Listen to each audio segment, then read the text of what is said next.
Hey guys, and welcome to the second of my Ramble videos. Now, I wasn't expecting to make a second one for quite a while, but if you have not noticed, RS and the Reddit world have been burning this week due to a development blog which they released this week regarding the boss Slayer. Now, I've been doing a lot of Slayer recently, and it is my favourite skill in RS, so I thought we'd just go over the Slayer blog, have a look at what they're proposing, see the good points, see the bad points, and basically go through what they're proposing for this update. Now, it is a pretty big update. Slayer hasn't really received this level of a overhaul. They've had small updates throughout, which I think is best for Slayer anyway, and new tasks, which, as it stood, it needed anyway, because after 90 in Dark Beast, it was pretty much just a straight run to 99 with nothing added in between. And they've done quite a good job of balancing it throughout all the Slayer levels in bringing new content and new things. But this poll is regarding a Slayer monster in the Tazar area, which will only give you boss tasks. Now, 75 Slayer for requirements is good. I think it allows a lot of people to do it, which is what you want to do with new content. You don't want to just push it to the high level community, you want newer people and lower levels, and it releases it to everyone. Now, RS3 do have quite a similar system to this, and they call it Reaper assignments and Reaper tasks, but with that you're only allowed one task per day, and looking at the log there's no limit, or they've not said there's a limit to how many you can do it per day. Now, one thing which was mentioned originally, which we'll go on later on, is that there's a possibility of one free skip a day, which, again, for me, I don't mind it because certain accounts, although they choose to, are limited, and especially with Iron Men, they can be a different stage of Iron Men and may not have gears for the higher tier item bosses.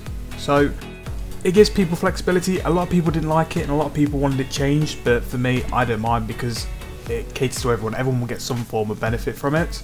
So the task list is quite similar to what you get from boss tasks anyway from normal Slayer Masters. The wilderness bosses are included, which I think is good because it does push more people into the wilderness, which means it pushes PKing and gives people a chance to PK, which I think is always good. But you'd be able to do these through Wilderness Slayer anyway, so again, this could be a bit more redundant. As well, God Wars dungeons are there, and with Boss Slayer it's only limited to, I think it's 35 kills. Hopefully there'll be a bigger task than that, because they wanted these to be about 2-3 hour tasks, whereas the 30-35 will be an hour and a half depending on where you're going. I think a bigger God Wars task is what I would go to this master for. Anything else I would probably just do normal Slayer for, because the tasks will be bigger through normal Slayer, and although one of their points they're making for task quantities, they wanted it just to be a task which doesn't take 3 to 7 hours to do, especially with Dagonoths, Hellhounds, cow fights. For me, I just do enough boss task monsters till I get bored. So I'll do normally 40 to 50 kills of Vorkath, cow fight, queen, or any other version. Then I'll just go and cannon off the smaller monsters, because then that way I'm not killing myself doing so many hours of Slayer, and I'm not wasting points burning through it. That's how I do Slayer. I know people do it different. I know another method for Slayer is to do the level 1 Slayer Master for 20 odd tasks to get the points, but I'm not about that. I would rather just cannon what I can, and if it's something that's not cannonable, just find a way to AFK. If it's not AFK or if it's really bad XP, I probably would spend the points to either block or to skip, but that's it. The task list is just basically what you expect it to be anyway. It's just another form of Slayer, just another form of things you could do. Maybe you fancy just doing some boss tasks, and it would be a good option not to waste points to go and search for a boss task. Yeah, that's okay. So the quantities will be just a little bit more than what they are now, so maybe they'll be in the 50-70 range, don't know, we'll see. Point system, it's similar to how it is now, normal rewards, but it would have its own private set of points for maybe Slayer boss specific rewards, which again, some more content is not bad. Storing a task, I actually think this is a really good idea because it's something which I do a lot anyway. So if there's a task which I get, which I'm not ready to do, normally I'll just go and do another skill. but the ability to store a task ready for when you're ready to do it, I think it'll be really good, because especially a situation I get to a lot with just a small bank value is, depending on what task I get, I have to sell a lot of items to prepare for the next task. So if I store a Hellhounds task and I get another Hellhounds task, I can do, if I wanted to, both of them back to back. So it means I'm not selling gear, selling stuff one after another for a task, so that could be pretty good. Picking a task sounds OP, will be OP, but it depends how often it does pop up. So in the world of RS3, at 120 Slayer, you can pick a task. Now, that is very overpowered, in my opinion, because you could just pick the best GP task or the GP tasks you want to do, and you can really rack up either mad XP, mad GP, or a Hydra. If you were to back up and pick numerous Hydra tasks, you could make mad amounts of GP an hour. But that's why Hydra is so good, because it's only a task from Konar, and because you can't get the same task one after another, it means that Hydra does have a protected GP an hour. Same with Serv as well. You can't constantly kill both these bosses unless you're going through a lot of Slayer points, which I think maybe that could harm, but we'll see. Exclusive tasks, Corporal Beast, yep, nice. I think if you're an Iron Man who's already done the Corp grind, it could be a bit of a slap in the face, but now you'll be able to use a Slayer mask and get bonuses. It would be weird to not include Corp with all the other tasks it's doing. Nightmare, nice, that'd be okay. It would help slow down time, speed up times. Will I do it? No chance. Gauntlet, it'd be something different for a task. I think it's good that the Slay Helm won't work there, but again, something different. Rewards, boss teleport scrolls, which I think are a waste of time. I think they're only worth it because they're untradeable. It doesn't matter what you do with them, because they're only offering benefit to the people who are doing it, and with the teleports, it'll only get you outside of an area. So for God Wars, it will be outside God Wars, not outside the room. If it's untradeable, it should be outside the boss.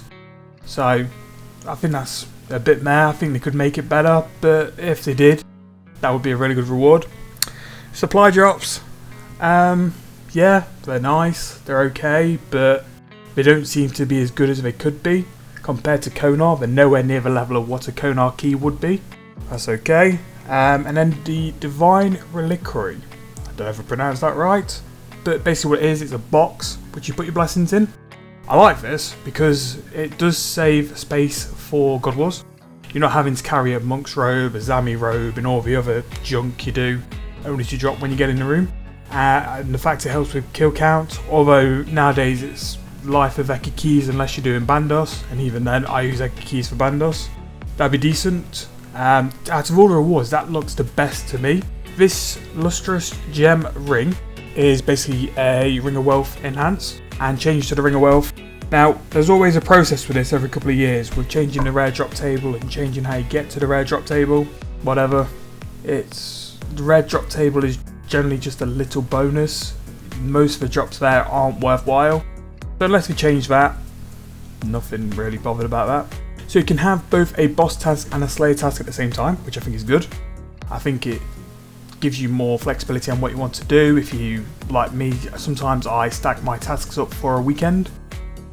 So if I get a good task and I can do a boss, I'll normally save it for the weekend when I've got the time to do it properly, rather than just AFK the basic normal monsters. So that's good. I like the fact as well that you can't double up on the boss and Slayer on the same task, because that will just wreck XP rates and it will be abused more than anything. Not being able to skip it with Churio, yeah, nice. Again, you'll just end up farming boss tasks, which I think you could do if you put the work in. I like the way how it's done now, where if you wanted to farm boss tasks, you would do Churio for like 20-30 tasks just to get the points. Storing tasks, nice, and getting the bracelets to work both ways. It's a Slayer task, so it works, so I like that. And then obviously, due to what was rolled out with this, originally Chambers would be a task. Not only a task, you could use a Slayer Helm, which, no, that was OP. As a big raider myself with 1KC, even I knew that was OP. So, on the 17th of July, so this was one day after it was released, there was an update based off player feedback for the blog. So what they put is the daily skips will be removed, replaced with an item, in the normal Slayer store, which you would purchase for a significant amount of Slayer points, which I can see why people did it, because it offers something to people who choose to limit their accounts, but you're going to end up spending more Slayer points than what you would normally do to skip a task at Druidel or Konar, by the sound of it anyway. And then they have also changed, and they put a part about getting bad tasks as part of Slayer, which it is. I think you can't just have all the good tasks to Slayer anyway. I think the only chance you could get stuff like that is where you get a run of good tasks, is where you put the grind in earlier on to do normal tasks, save your points, and then benefit from that. But the other changes, so the Bloods and Death Rune packs, which were OP, you could tell they're OP as soon as they're in the blog, they got removed. I think something like that should really be pushed into skilling. I think there's so many PVM, Slayer, boss updates that the skilling side really needs stuff like that. And another feedback they've put, so they removed Dome, which needed to happen. I think Chambers is such a different breed of community. I think there's so much have already been done with Chambers in terms of Iron Man content and stuff like that, they can't really touch it. Questions regarding the rare drop table, yeah, that's whatever. The combat, that's it. Removing the requirement is, I'm all for that. More people on it, the better. And then alchemical hydra to be polled separately. I agree with this, because you can only get it from Konar. The fact that you could go and just get it from a boss Slayer master is a bit different, but that's it. And then pretty much there was a lot of concern about what it would do to the RS economy with so much boss Slayer being done. In a minute, so you can tell that there is a decline in certain items. I think the price on an Armor God Sword, when it first got released, 100 mil, and then nowadays it's 10 mil. I think more items coming in can harm it, but it's amazing at the minute how certain items have kept the price so well. Armor Crossbow, the Bandos pieces especially, Zami Spear, could the amount of more boss slaying really harm them? Which, I don't know. But that really is everything about this blog, which to me looked a bit different.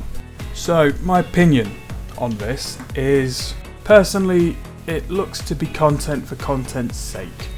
I think already that a lot of this can be done already. There's a boss task system already in place, which does proc quite well, procs a lot already, and so many of the tasks already listed can be done through either Wilderness Slayer or Normal Slayer. And I think that the reason for doing this is to stop people doing 7-hour tasks is a bit weird, because people choose to do 7-hour tasks. If you feel that it's such a grind, then you should go to the smaller areas. But that's just my opinion. I think the rewards have to be quite limited on what they come in, because at the minute there's so many different things which come in straight away, and it's so OP, and it can be abused, and it leaves such an imprint on what it does already. And Slayer is one of those skills where it's really finely balanced. If there's something so much better than something else, it can be ruined immediately. But it will probably pass. The polls are already out, so I'll leave a link in for both the polls and for the blog. I'd like to hear your opinions as well. I think it could be a good update, but I think it needs to be done correctly. Hope you enjoyed. Please view any of my other videos. We are now running a flipping series, and there's still the Road to Max. And yeah, we'll see you in the next one. Thanks guys.